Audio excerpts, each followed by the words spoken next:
Студентите се сретнаа со заменик председателот Беким Сали во владата за да дискутираат за иницијативата правосудниот испит да може да се полага и на албански јазик.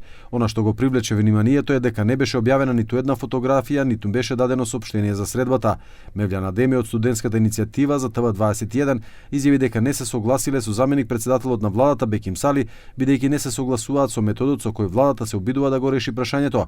Предлог законот да се испрати до Венецијанската комисија. Според Деми, тоа само би ја одолговлекло постапката.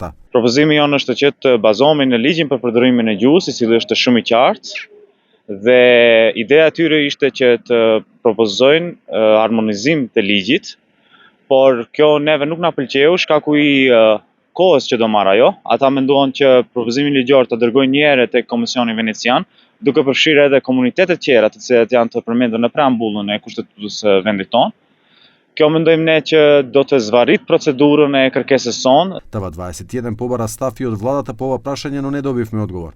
Министерот за правда Игор Филков прашан за изјавата на премиерот Мицкоски дека е подготвен да се направат законски измени за полагање на правосудниот испит и на албански јазик, остро рече дека таква можност во моментов не постои. Дали според вас може да се промени законот како што каже премиерот за Во моментов таква можност нема. Остануваме отворени за дискусија.